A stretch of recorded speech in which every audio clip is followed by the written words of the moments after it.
Ahí ya estamos grabando. Paso a compartir la pantalla, me avisan cuando la están viendo.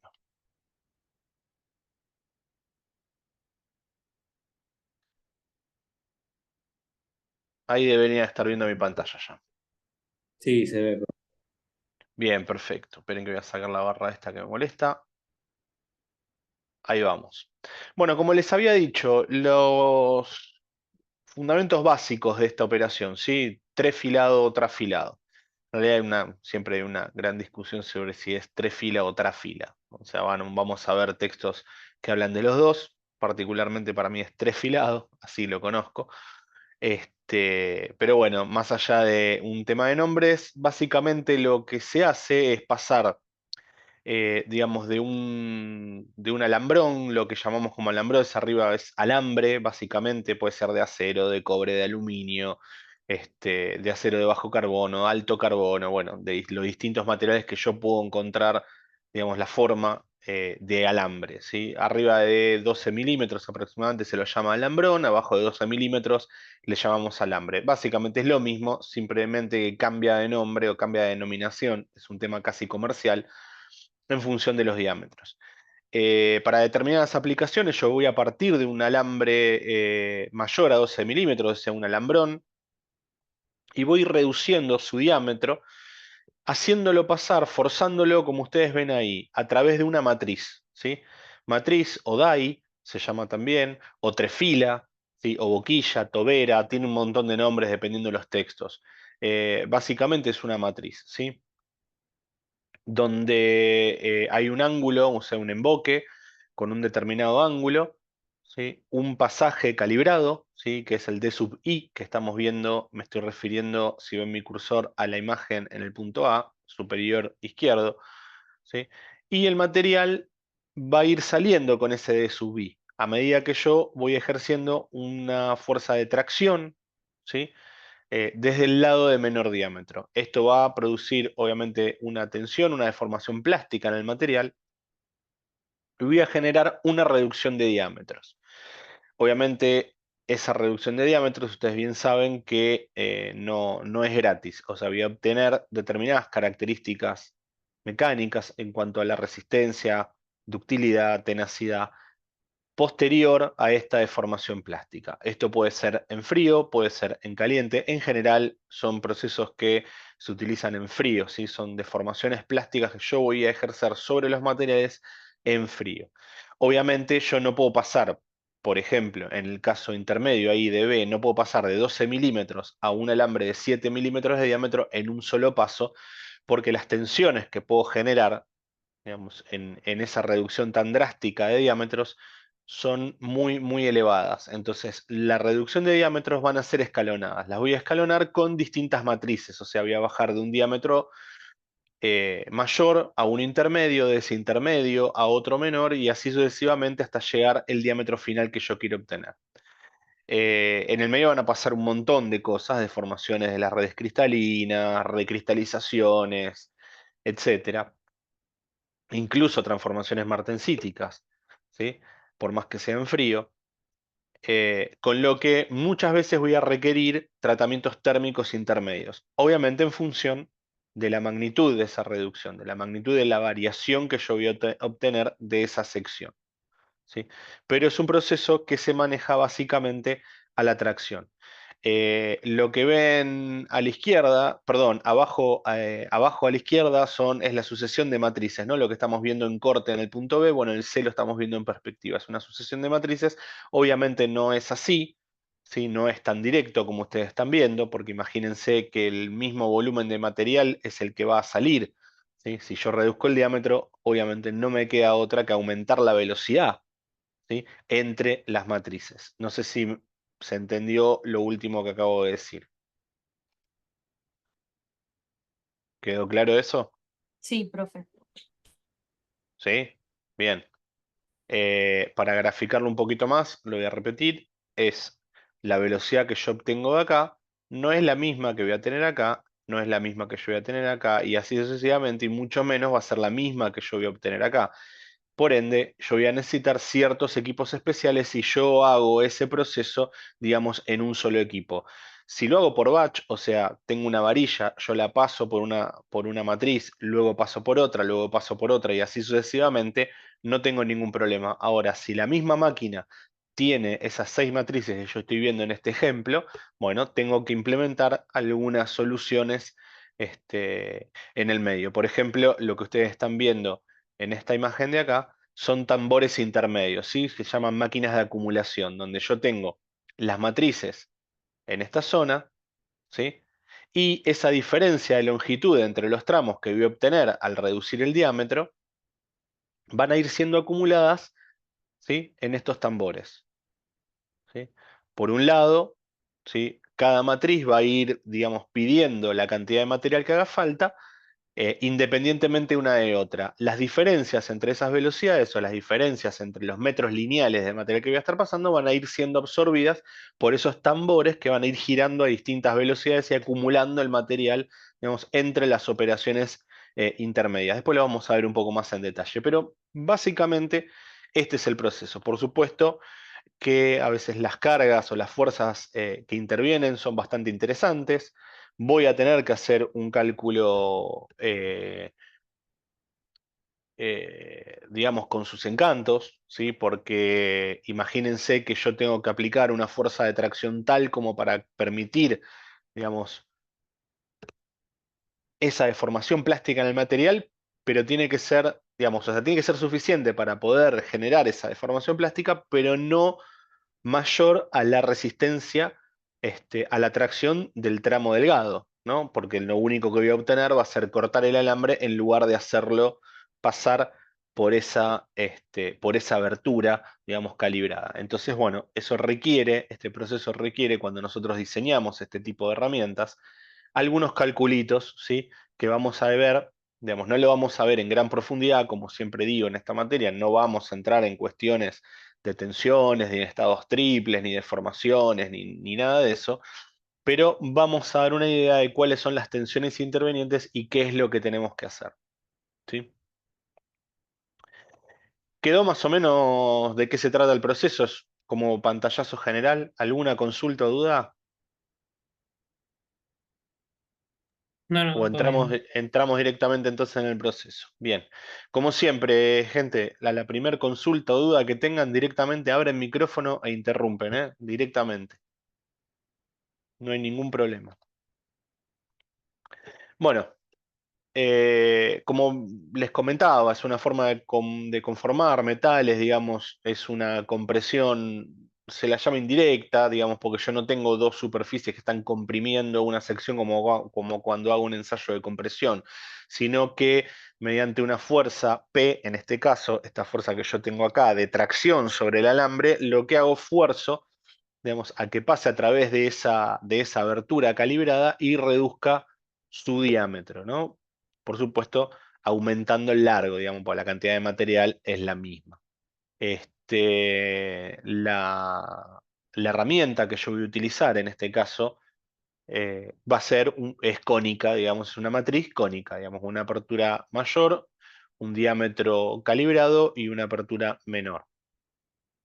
Así que es donde se va a producir esa deformación en frío del material. Un segundito que sigue llegando gente. Bien, digamos, esa deformación que yo voy a producir en el material se produce, como les dije antes, en la matriz, en la trefila o en la hilera. ¿Sí? Hilera también es otro nombre que adquiere esta herramienta. ¿Sí? Hay una fuerza P de tracción que la ejerzo sobre el alambre, o sea, voy tirando del alambre y lo voy pasando por esa reducción de diámetro. ¿Sí? Eh, con eso voy a obtener digamos, una carga transversal, como estamos viendo acá, ¿sí? A la generatriz de ese cono, digamos, a esa superficie, una fuerza normal, ¿sí? Pero en realidad esa carga no es del todo normal si yo tengo en cuenta el coeficiente de rozamiento que voy a tener. Esperen que borro esto, si yo lo voy a dibujar del lado de abajo, digamos, descompongo la fuerza P en ese plano inclinado, lo que voy a obtener es una fuerza Q de compresión al material normal a la superficie. Pero ¿qué pasa? Yo acá, paralelo a la cara de la pieza, voy a obtener una fuerza de rozamiento natural e inevitable, ¿sí? Entre el material que se está deformando y la hilera, ¿sí? La hilera o tres filas. Eso hace que esa fuerza Q no sea del todo perpendicular a esa superficie. Eso es lo que está comentando este slide, ¿sí? Y estos ángulos que nosotros vamos a ver acá de deformación son los que yo voy a tener en cuenta al momento de diseñar esa matriz, ¿sí? Más allá de la relación entre la sección de entrada y de salida, yo voy a tener que tener mucho cuidado con ese ángulo. Ese ángulo puede ser compuesto, puede ser una semielipse, puede ser una curva, ¿sí? Hay varias opciones al momento de elegir la forma de esa matriz. ¿Sí? Pero básicamente eso es lo que ocurre y lo que vamos a buscar va a ser esta relación con los cálculos como para poder ir diseñando esa herramienta para que pueda hacer el trabajo sin que este alambre se corte, digamos, por un exceso de tracción o que empiecen a ocurrir cosas en esta zona.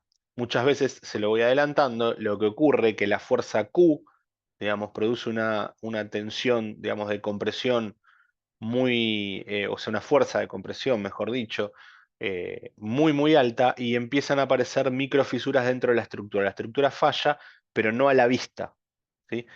Y va dejando, digamos, en el centro de la pieza fallas, ¿sí? O microfisuras que son bastante complejas de detectar, salvo en el caso de una falla, ¿sí?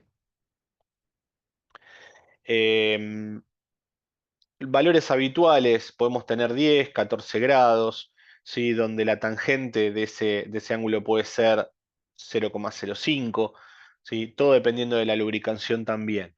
Eh, por lo general, como regla, lo que vamos a obtener es que la fuerza Q, o sea, esa fuerza de compresión, es entre 4 y 7 veces mayor que P, ¿sí? Mayor que la fuerza que yo voy a tener que hacer para pasar ese alambre a través de esa matriz, ¿sí? Ahora bien, lo que vamos a ir viendo en esas ecuaciones lo vamos a ir traduciendo, digamos, a lo que es tensiones. Como les dije, no nos vamos a meter demasiado en las ecuaciones ni en demasiados análisis de tensión, ¿sí? Básicamente lo que vamos a obtener es una tensión, ¿sí? Que es IM, que es la resistencia media a la deformación, ¿sí? Que va a ser obviamente las circunferenciales y las tangenciales sobre 2, que va a ser un promedio de las dos. También podemos decir que la fuerza Q va a ser F sub D, ¿sí? Que es el área de contacto, ¿sí? Por esa tensión. El área de contacto lo vamos a considerar como el área de entrada más el área de salida sobre el seno del ángulo que va a formar, digamos, el semiángulo sería porque el alfa, perdón, sería este ángulo, ¿sí? Tienen que ir borrando los garabatos. El Sí, alfa es obviamente, ¿cómo? el ángulo de Q, ese seno de alfa, ese alfa es el ángulo de Q. Este, ay, Ok. perdón, Ah, ese alfa, ok, perfecto, gracias. ¿sí? Que es básicamente este.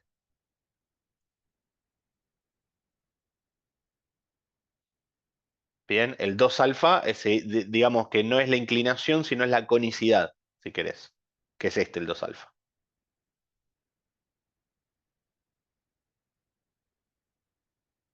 ¿Sí? Este phi aparece por la fuerza de rozamiento. Si no tuviese fuerza de rozamiento, Q tendría el ángulo de alfa. ¿Sí?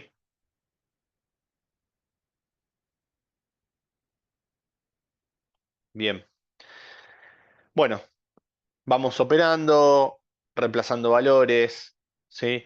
donde nosotros consideramos como la tangente de phi como el coeficiente de rozamiento, ¿sí? Entonces podemos llegar a una conclusión que es la que estamos viendo acá abajo, que obviamente como todo en lo que venimos viendo va a ser un valor aproximado, ¿sí? Pero digamos, dentro de esa aproximación, empíricamente se comprueba que es un valor aceptable, por ende, simplificamos, digamos, todo este estudio y lo que llegamos es esto, o sea, donde nosotros tenemos 1,2 a 1,5, ¿sí? De esa tensión, ¿sí? De deformación plástica por la diferencia de áreas de entrada y de salida, por la relación de entrada, digamos, o sea, la relación entre, o sea, la diferencia entre las áreas, ¿sí? Más que la relación. ¿Sí? Eso es la fuerza P que yo voy a tener que hacer para deformar ese material y que logre pasar a través de esa sección, o sea, que vaya de una sección F1 a una sección F2. ¿Cuál va a ser esa sección F1?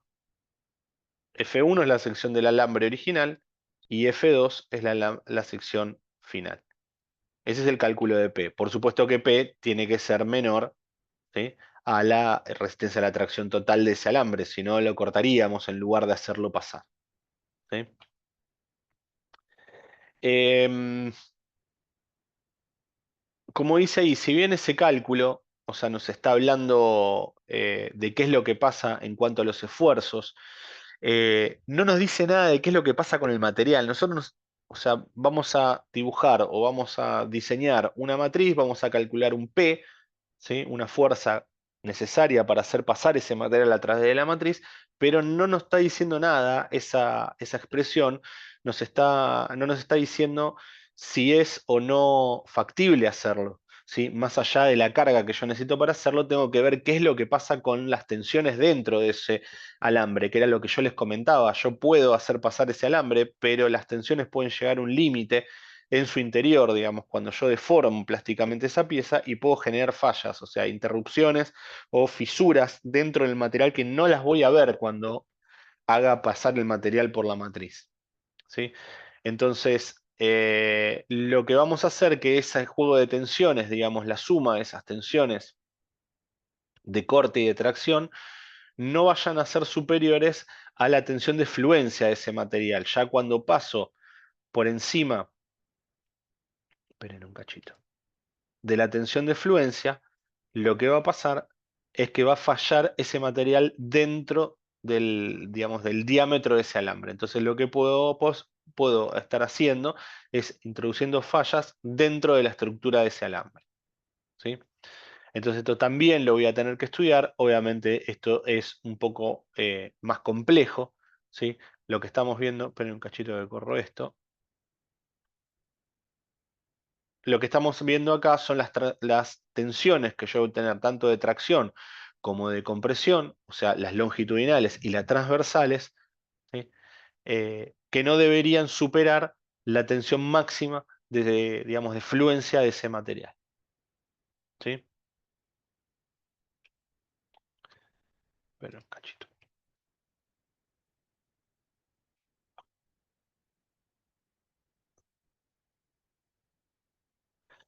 Bien, eh, voy a obtener muchas fuentes de tensión, como les dije antes, ¿sí?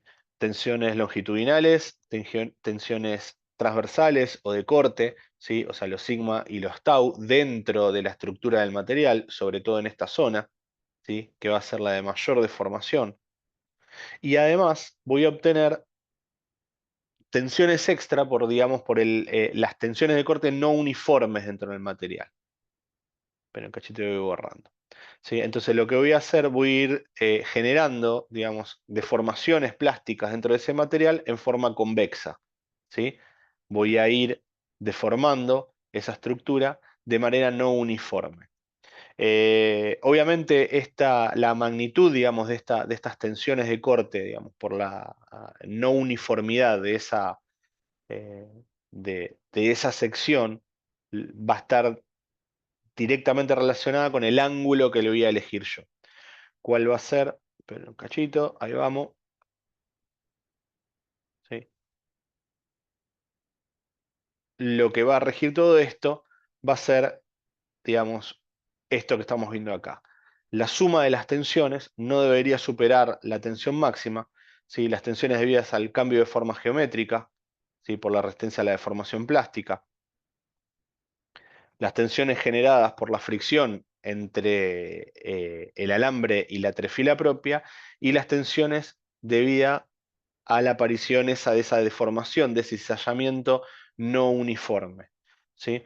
O sea, que el esfuerzo total no debería superar estas tres, o sea, la suma de estos tres, la suma de estos tres efectos, ¿sí?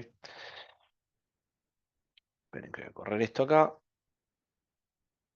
Lo que vamos a tener entonces, más allá de la expresión, va a ser una serie de gráficos donde lo que nosotros vamos a graficar va a ser el ángulo, ¿sí? De esa matriz, ¿sí? El ángulo de la trefila o de la hilera, ¿sí? Versus la relación de áreas que vamos a obtener acá. Fíjense que nosotros vamos a obtener, digamos, distintas curvas en función de la relación de áreas que vamos a tener, o sea, el 50%, el 70, 60, 40, o sea, las reducciones que nosotros vamos a tener de las áreas, esperen que saco esto de acá, ¿sí? De entrada y salida de la trefila. ¿Tá?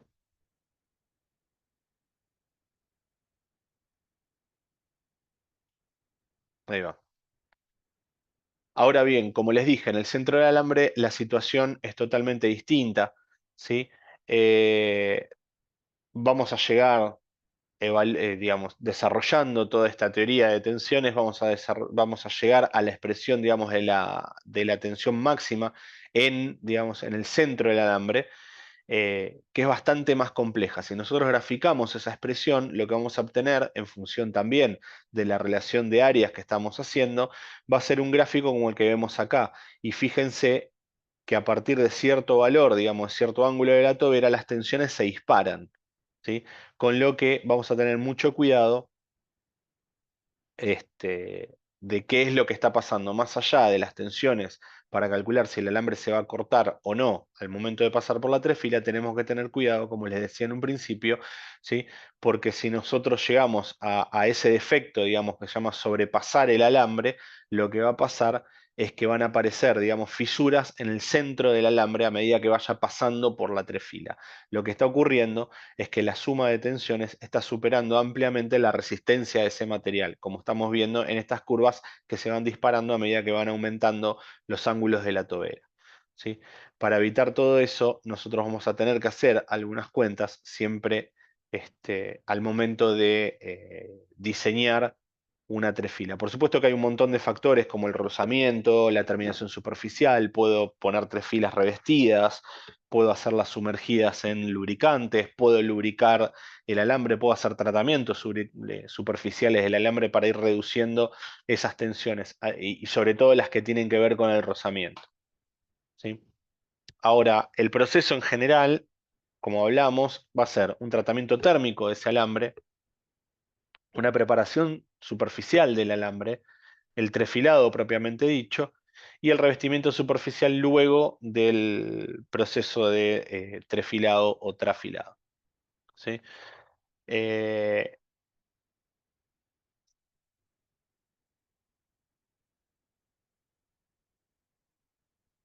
los tratamientos térmicos que podemos tener, obviamente, van a ser anteriores al trafilado y pueden ser intermedios, todo dependiendo de las reducciones que nosotros tenemos que lograr, ¿sí? Si yo tengo que hacer una reducción de un 5, 10, 15% en una sola pasada, no tendría ningún inconveniente, siempre y cuando a mí las propiedades mecánicas luego de la deformación sean aptas. Ahora bien, cuando yo tengo que deformar mucho el material, o sea, deformaciones superiores al 80 o 90% entre el principio del proceso y el producto final que yo quiero obtener, sí o sí voy a tener que recaer en lo que son tratamientos térmicos, ¿sí? El cobre, por ejemplo, cuando yo tengo que trafilar cobre con reducciones del 90-95%, se hacen recocidos intermedios, ¿sí? Donde se recocen directamente las bobinas de alambre entre las etapas, un recocido total de ese material. El aluminio, algo bastante parecido, ¿sí? En el caso de los aceros al carbono, cuando son de bajo carbono, se hace lo que se conoce como recocido total, ¿sí? Como para distensionar, recristalizar la estructura y poder seguir deformándolo sin problemas, sin que aparezcan, digamos, esas tensiones o sobrepaso de los alambres donde me aparecen fisuras internas. En el caso de los aceros de medio o alto carbón, o sea, un 1030 en adelante, y los aliados también, se pasa, digamos, a un tratamiento térmico que se lo conoce como patentado. El patentado, como lo menciona en esta presentación, no es otra cosa que el más conocido austempering, ¿sí? Donde yo hago, digamos, lo llevo a temperatura de austenización y hago un templado, entre comillas, pero no en agua ni en aceite ni en otro medio refrigerante, sino que lo hago, digamos, puede ser baño de sales, sales fundidas, ¿sí?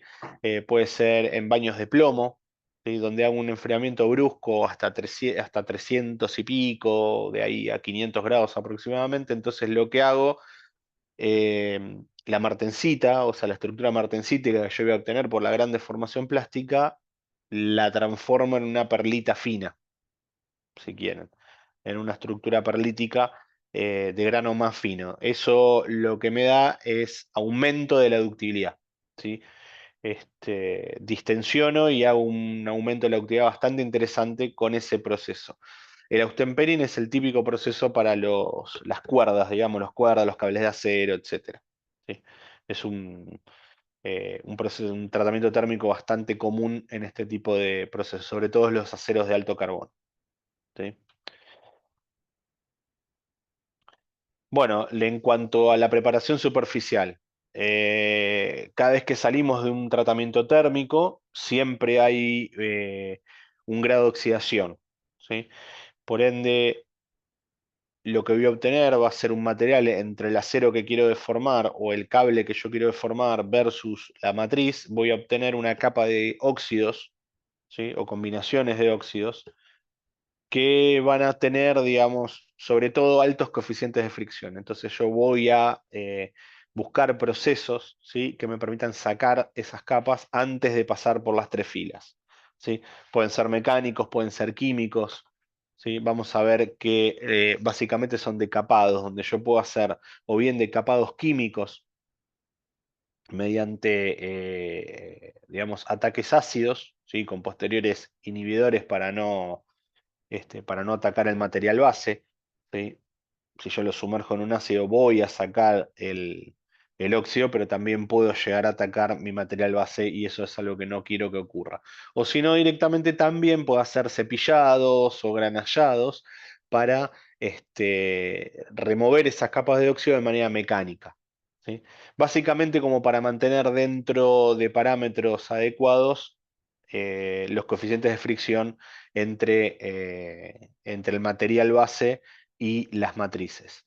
Algo que puedo hacer como decapados mecánicos no solamente son cepillados o granallados, sino que en algunos casos yo lo que puedo hacer es, digamos, flexionar ese alambre, digamos, entre poleas que estén a 90 grados unas de las otras. ¿Sí? Como ven acá, yo tengo el eje de esta polea, está vertical, o sea, a 90 grados, y es como que retuerzo ese alambre a medida que va pasando por esas poleas y esa torsión que yo voy a efectuar, lo que va a hacer va a desprender las capas de óxido. Las capas de óxido, el óxido es un material frágil, con lo que no va a resistir esa deformación, ¿sí? Entonces yo logro desprenderlo o al menos quebrarlo y aflojarlo, si quieren, de alguna manera. eh, Antes de los cepillos. O sea, yo luego hago un cepillado retirando los restos de ese material y ya quité esa capa de óxido, sí, que voy a tener posteriores a los tratamientos térmicos que van a tener los alambres, sobre todo cuando son aceros, ¿sí? Bueno, y los químicos, como le dije, básicamente son mezclas de ácidos sulfúricos y clorhídricos, ¿sí? Y como menciona acá, y se lo había mencionado hace unos minutos, también voy a agregar inhibidores para evitar, digamos, que el ataque de esos ácidos continúe más allá de la capa de óxido y no alteren mi capa, o sea, no alteren mi material base, ¿no? Que no se vaya disuelto en un ácido el acero que quiero deformar. Bueno, o sea, ¿cuál es la preparación superficial que voy a tener? Más allá de los decapados, o sea, la remoción de óxidos, tengo opciones, ¿sí? Puedo hacer baños de cal, ¿sí? Donde yo hago circular ese alambre antes de entrar este, a a las tres filas, ¿sí? Y para evitar posteriores oxidaciones. Puedo hacerlo, digamos, circular por un baño donde va a estar permanentemente agitado, digamos, em, que va a ser una suspensión de cal, ¿sí? Y agua. Puedo pasarlo por bórax, o sea, por ácido bórico, ¿sí? Como para, digamos, neutralizar los restos de ácido que pueden haber, digamos, quedado en procesos o en un decapado químico anterior, o directamente lo puedo fosfatizar, ¿sí? El material que voy a pasar, o sea, mi alambre. En cuanto a la maquinaria para este tipo de procesos, básicamente van a existir tres tipos, ¿sí?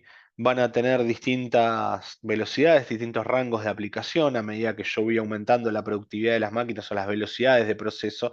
También tiene mucho que ver el tipo de alambre que quiero obtener, ¿sí? Eh, Pueden ser básicamente de tres tipos: de acumulación, que algo les había mencionado en un principio, de deslizamiento, ¿sí? O lo que se conoce como tiro recto, ¿sí? Donde yo no voy a ni torcer el material ni nada, sino que lo voy a pasar de manera recta, no lo voy a bobinar ni nada de eso, ¿sí? Esto básicamente, estas máquinas lo que hacen es poder manejar, poder absorber esas distintas velocidades a medida que van pasando por las distintas tres filas. Siempre son tres filas, digamos, escalonadas, ¿sí? Bueno, algo, como les dije hace un minuto, algo les había comentado. Básicamente una máquina de acumulación lo que va a ser lo siguiente: va a entrar el alambre, ¿sí? Va a pasar por un baño lubricante, ¿sí? Esta es la hilera o la matriz o la trefila en sí, donde se va a producir la primera reducción de diámetro, ¿sí? Eso va a ir a un tambor, ¿sí? De acumulación. Yo voy a tirar de ese alambre, lo voy a forzar por la primera de las matrices y voy a acumular el material que voy a obtener. Por otro lado, ¿sí? Voy a seguir con el tendido de alambre y lo voy a pasar por una segunda matriz y voy a hacer una nueva reducción. Por supuesto que la velocidad que yo voy a tener acá, que vamos a ponerle V1, ¿sí? Va a ser menor a la velocidad 2 y a la vez va a ser menor a la velocidad 3, ¿sí? Entonces, obviamente, voy a necesitar acumulación como para poder pasar todo el cable, ¿sí? Y que, digamos, las diferencias de velocidades sean absorbidas por estos pulmones que yo voy a generar intermedios. Una típica imagen de esas máquinas es la que vimos al principio, ¿sí? Con todos los tambores, o sea, los tambores que van girando a distintas velocidades y acumulando material entre las distintas etapas de trefilado, ¿sí? Básicamente lo que voy a obtener son vueltas, ¿sí? Entre las distintas matrices, ¿sí? Justamente para absorber esas diferencias de velocidad entre las distintas reducciones, ¿sí? Este Perdón, es el... Dana, Sí, ¿puedo hacer una pregunta de lo anterior? Porque, a ver, capaz que estoy entendiendo mal. A ver, porque ahí dijiste, capaz que te entendí mal, que la velocidad uno es menor que la 2 y esta es menor que la 3, pero yo pienso que cada vez es menor el diámetro, entonces pensaría que si hay conservación de masa, cada vez son mayores las velocidades, ¿no? Ah, claro, claro. por eso la velocidad uno es menor a la 2 y menor a la 3, o sea, la mayor es la final. Ok, listo, entendí bien. Listo, listo, perdón. Listo. Lo dije difícil, sí, No, es verdad. lo dijiste bien, me quedé pensando, perdón, perdón. Listo, listo. No, no hay problema, por favor, pero sí, sí es así. O sea, yo tengo, digamos, una productividad, no sé, o un caudal de tantos kilogramos en la unidad de tiempo. Obviamente, al reducir el diámetro, lo que voy a tener que aumentar es la velocidad de desplazamiento, que es lo que pasa, ¿sí? A medida que va pasando por la matriz, voy aumentando la velocidad. Pero ¿qué pasa? El alambre es uno solo, entonces tengo que tener acumulaciones en el medio, no son, digamos, elementos independientes, ¿sí? Entonces lo que hago, voy a ir acumulando material para poder compensar esas diferencias. Básicamente lo que vamos a ver son este tipo de máquinas, donde nosotros tenemos la trefila de entrada, ¿sí? Los distintos escalonamientos, donde van a pasar los materiales. ¿Sí? Fíjense que en este caso tengo 5 etapas, una de entrada y 4 etapas, o sea, una de entrada, 3 intermedias y una etapa final. Dentro de cada uno de esos, o sea, intermedio en cada uno de esos, tengo un tambor que va a ir acumulando ese material. Esa diferencia de velocidades la va a ir generando ese tambor.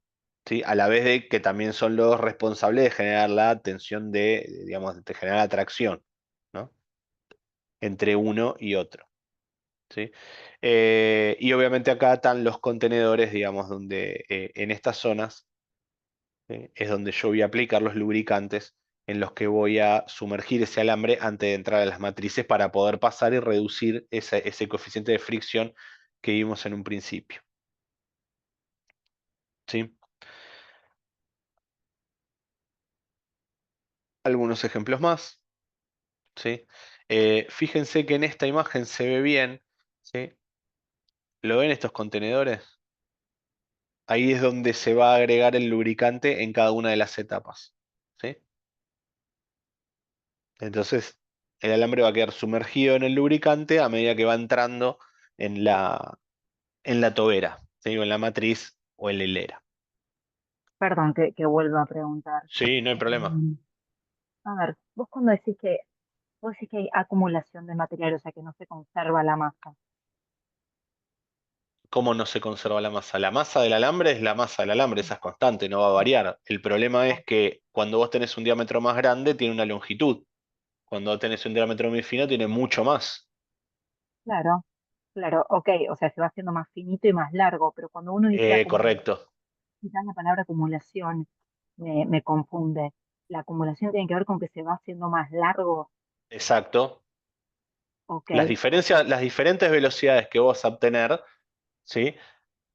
Las tenés que, o sea, tenés que ponerlas en algún lado. Justamente lo que hacen esos tambores es guardar unas cuantas vueltas de material como para poder compensar, digamos, las diferentes velocidades de demanda de cada una de esas 3 filas. ok, ¿Sí? Va a ir aumentando la velocidad a medida que va a ir pasando por las distintas 3 filas. ¿Sí?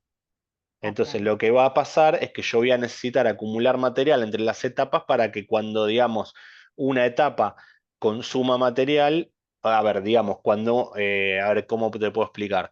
Em, Cuando una etapa no necesite más material, la anterior se detiene. ¿Sí? Son pulmones que vos vas a lograr en el medio justamente porque los consumos de alambre que vas a tener de etapa en etapa son distintos. ¿Sí? ok, perfecto, ¿Sí? perfecto. Imagínate por un momento que giraran todos los tambores a la misma velocidad. Claro, no puedes Te va a garantizar una faltar velocidad. material, claro, correcto. Entonces vos lo que necesitas son pulmones intermedios como para que vayan entregando o recibiendo material del anterior en función de la velocidad de cada una de las etapas. Es un solo Perfecto. alambre. Ahí lo entendí, perfecto. Necesitas como estaciones ¿Eh? intermedias que o acumulen o entreguen en función Exacto, de lo que ocurra con el próximo paso, porque si no es exacto, garantizar suministro instantáneo perfecto y habiendo deformación de materiales eso es muy difícil. exacto. Vos no podés tener una velocidad constante en toda la línea. Entonces en el medio lo que tenés son pulmones de material, ¿sí? Acumuladores de material, ¿sí? Que van a compensar esas diferentes velocidades. ¿Sí? A medida que va disminuyendo el alambre, se va a ir acumulando el alambre para absorber esa diferencia de velocidades. Y al final, obviamente, lo vas a bobinar y te lo llevas, listo, ya está. Al final lo bobinas todo y listo. ¿Sí? Perfecto, gracias. Las máquinas de deslizamiento son, digamos, en aspecto bastante parecidas. ¿Sí? Ahora bien, esas diferencias de velocidades no lo absorben, digamos, con acumuladores, sino que lo que va a pasar que digamos, esos tambores van a deslizar, el alambre va a deslizar en función de la demanda. ¿Sí? Si yo le pido más material de lo que me puede entregar ese tambor, el alambre va a deslizar con mayor velocidad sobre el tambor. Y si el tambor gira más rápido que el alambre, obviamente el que va a tener mayor velocidad va a ser el tambor y va a deslizar sobre el alambre. Lo que no quiere decir que no pueda, digamos, generar tensiones, o sea, o tracción sobre el material. Si es un efecto parecido, no sé si vieron alguna vez en los barcos o en los veleros que se utilizan los malacates motorizados, ¿sí? Que se dan algunas vueltas sobre un malacate que está girando a una velocidad constante y en función de la tracción que yo le doy, ¿sí? Puedo transmitir potencia. ¿Lo vieron alguna vez eso? No, Em, Como para darles una idea, yo tengo, digamos, una bobina que está girando, ¿sí? Yo sobre esa bobina hago una o dos vueltas con una soga, por ejemplo, ¿sí? Si esa soga está floja, ¿sí? La fuerza de rozamiento no es la suficiente, ¿sí? Y empieza a patinar, ¿sí? O sea, el tambor va a girar y no transmite potencia a esa soga o a ese alambre. Ahora, si yo tomo ese alambre y lo tenso un poquito y lo ciño sobre la polea que está girando, la fuerza de rozamiento empieza a arrastrarse, ¿o no? Y empiezo a claro. igualar la velocidad entre el alambre y la polea. Entonces, eso va a generar una fuerza de tracción, en tanto y en cuanto yo la necesite. Cuando yo no necesite, porque digamos, estoy pasando por una trefila y la velocidad, digamos, de mi tramo anterior es menor, ¿sí? Ese alambre va, digamos, a bajar la fuerza, digamos, de rozamiento contra el tambor y va a comenzar a deslizar, ¿sí? Entonces, lo que voy a hacer es voy a compensar por ese deslizamiento sobre los tambores. Lo que vemos ahí son las tres filas intermedias, cómo van de una a otra etapa, ¿sí? Deslizando. Las velocidades de giro son constantes, ¿sí? Voy cambiando, obviamente, los diámetros porque las que tengo que cambiar son las velocidades tangenciales, ¿sí? ¿Se entiende? Entonces, donde yo tengo diferentes velocidades o tengo que compensar, simplemente el alambre comienza a deslizar. Sí, se entiende. ¿Tá? Entonces, compenso con deslizamiento sobre los tambores. ¿Sí? Las máquinas de tiro recto básicamente lo que hacen es pasar de un solo tramo a la vez. Tienen, digamos, básicamente motores de corriente continua, donde yo tengo un control, digamos, sobre la velocidad y el posicionamiento mucho más preciso que un motor, digamos, asincrónico normal. ¿Sí? Y lo que hago es evitar torsiones, digamos, que el material se torsione sobre sí mismo, digamos, que se vaya enroscando, por decirlo de alguna manera, ¿sí? Evitando, digamos, aparición de algunas tensiones o posibles fatigas, ¿sí? Esto es para algunos materiales en particular, este tipo de máquinas. Se llaman máquinas de tiro recto. ¿Sí? Las más comunes son las de acumulación que vimos antes. Esas son las más comunes que vamos a encontrar en la industria, sobre todo en la fabricación de alambres. En cuanto a los recubrimientos que vamos a ver para este tipo de procesos, pueden ser varios, pueden ser lubricantes sólidos o lubricantes líquidos. En general, lo que vamos a ver es el aceitado. Luego podemos sincar los alambres, podemos hacerlo mediante procesos de galvanoplastía, ¿sí? Incluso se puede, no solamente zinc, hay algunos procesos que incluyen cadmio en algunas aplicaciones muy particulares. Y después podemos cobrearlos, hacerle revestimientos, pinturas, fosfatizados, ¿sí? Eso es en función de la demanda. La verdad que es una gama muy, muy amplia que podemos encontrar, ¿sí? Simple, basta con ver las opciones que podemos encontrar comercialmente de los cables y de los alambres y nos vamos a dar cuenta de la cantidad de opciones que podemos llegar a tener, ¿sí? En cuanto a las tres filas en sí, es una herramienta, bueno, como dice ahí, muy utilizada, muy eficiente, ¿sí? Porque no tiene piezas móviles, no, bastante fácil de fabricar y diseñar, ¿sí? Lo único que tiene es un desgaste, que una vez que se desgasta ni siquiera se afila, es una pieza de consumo, yo la tiro y pongo una nueva.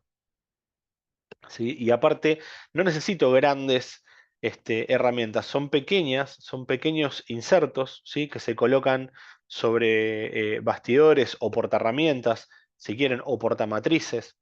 ¿Sí? O sea, el material en juego, digamos, en contacto físico con el alambre puede ser muy, muy pequeño. ¿Sí? O sea, no es más que lo que estamos viendo ahí. Obviamente, esas piezas tan chiquititas no podrían resistir tensión y sería muy difícil manipularlas si no lo tenemos sobre portamatrices, ¿sí? Que en general son de acero, lo que lo estamos viendo ahí. Vamos a ver que tenemos, digamos, un inserto, que es la matriz propiamente dicha, ¿sí? Que es la que viene calibrada. Las más comunes pueden ser de carburo de tungsteno, que es el mismo material con el que vamos a fabricar herramientas de corte, y eso va sobre un bastidor, ¿sí? O sobre un portamatriz, ¿sí? De acero, que es el que la va a sostener, que eso es lo que va, digamos, sostenido sobre la máquina. ¿Tá? Bueno, obviamente vamos a tener distintas secciones, pueden ser circulares, pueden ser hexagonales, pueden ser estriadas, ¿sí?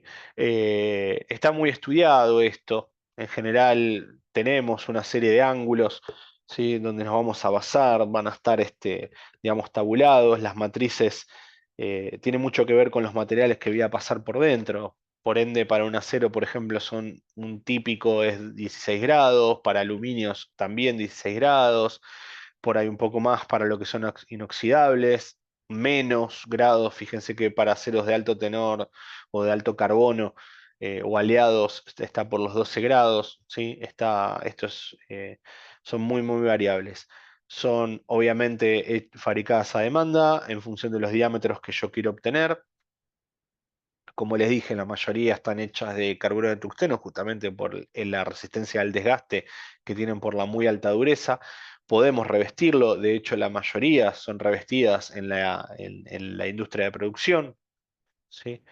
Acuérdense lo que habíamos visto de los revestimientos, ¿sí? De las deposiciones de materiales cerámicos sobre la superficie del material duro, justamente para bajar los coeficientes de fricción y aumentar la vida útil de las herramientas, ¿sí? Em, Hay algunas que pueden ser hechas de PCD, de diamantes, ¿sí? Suelen utilizarse mucho en lo que es la trefila de materiales no ferrosos, ¿sí? Lo que es aluminio, cobres, ¿sí? Y ese tipo de materiales muy dúctiles, ¿sí? Se utilizan mucho en joyerías, ¿sí? Para lo que es la obtención de materiales, de metales, digamos, dúctiles, ¿sí? De bajo coeficiente de fricción, o sea, con poco desgaste, ¿no? Se utilizan insertos de diamantes sobre el metal duro a la vez de que el metal duro va colocado en un portamatriz de acero, ¿sí? Bueno, nada, distintos tipos de composición. Como les dije, la mayoría son de carburo de tungsteno. Obviamente es un material polimetalúrgico. Ya vimos cómo es la fabricación del carburo de tungsteno cementado, ¿sí? Que se mezcla con cobalto, se hace un sinterizado, se hace un compactado, luego se hornea, ¿sí? Para obtener, digamos, la estructura sólida, y luego pasan a un proceso de mecanizado, donde yo mediante abrasivos voy a generar la forma final que yo necesito de esas matrices. Son obviamente industrias dedicadas y muy específicas a este tipo de herramientas. Se pueden hacer, digamos, el trafilado de caños y barras. Si nosotros vemos en lo que es la oferta comercial, muchas de los perfiles y las barras son trafiladas, o sea, se hace un laminado en caliente, luego se hace el trafilado de esas barras. ¿Sí? Las medidas comerciales son 6 a 12 metros, aproximadamente 6 y 12 metros, les diría. Lo que son las barras, muy común verlo en lo que son barras hexagonales, este proceso, ¿sí? Donde pasan obviamente a través de matrices hexagonales que van a generar por deformación plástica esa sección. También se utiliza muchísimo en lo que son tubos o caños, ¿sí? Donde yo, mediante algún proceso por ejemplo, lo que es el proceso Mannesmann, produzco caños sin costura y el diámetro exterior yo lo tengo que calibrar, lo hago pasar por una trefila, ¿sí? Donde obviamente la precisión o las tolerancias de ese diámetro exterior son bastante estrechas, ¿sí? Además de obtener algunas propiedades mecánicas bastante interesantes. Se utiliza bastante este proceso en la industria del gas y del petróleo, ¿sí? Todo lo que es perfilería, como les dije antes. eh, Estoy pensando también otros ejemplos, pero creo que ahí todos alguna vez vimos ese tipo de elementos en la industria, ¿sí? Y obviamente esto no se bobina, sino que se pasa barra a barra, digamos, de a una las barras por unidad, ¿no? Estos materiales no son bobinados, ¿no? Es como lo que vimos antes, donde yo tengo tambores que van acumulando el alambre a medida que va bajando el diámetro, ¿sí? Eh, Básicamente esa animación lo que nos está mostrando arriba a la izquierda, lo que estamos viendo es el trefilado de un caño de aluminio, ¿sí? Donde yo tengo una matriz interior y una matriz exterior, ¿sí? La hago pasar y ajusto diámetro exterior e interior, ¿sí? Es un proceso un poquito más complejo, pero básicamente es una trafila interior y exterior, donde yo saco piezas huecas, tubos, o sea, piezas tubulares con tolerancias bastante estrechas, ¿sí? Tanto en diámetros exteriores como interiores. Hay muchas aplicaciones donde se hace eso. Mucho de lo que es caño de acero inoxidable pasan por este proceso, para lo que son intercambiadores, para la industria química, ese tipo de elementos son casi todos hechos de esta manera. Y como estamos viendo abajo, lo que son secciones especiales, ¿sí? Hexagonales, estriados, ¿sí? Así que, bueno, esto tenemos la variedad que nos haga falta. Como le dije, para lo que son caños o barras, la maquinaria va pasando de a una a las barras, no es como un bobinador, ¿sí? Donde yo tengo un cabezal con rieles guía, un carro que va a tomar la pieza, una mordaza, va a tomar la mordaza y la va a hacer pasar, digamos, con una carga interesante, que como vimos lo podemos llegar a calcular o aproximar mediante las expresiones que vimos antes. ¿Sí? Y lo que podemos hacer es calibrar, si quieren, el diámetro exterior de esa barra. Si es una pieza tubular, puedo poner un mandril en el interior, como estamos viendo abajo a la derecha. Uy, perdón. Abajo a la derecha puedo poner un mandril dentro de la pieza que yo voy a pasar a través de la matriz. ¿Sí? Va a pasar en ese sentido y yo voy a ajustar tanto diámetro exterior como diámetro interior, ¿sí? Con este proceso. Es un proceso bastante sencillo, no tiene mayores dificultades. ¿Hasta acá vamos bien? Sí, Sí, Bien, Sí, profe. perfecto. Eh, Esto es un tema cortito, esperen que voy a pausar un segundo, que termino con la presentación.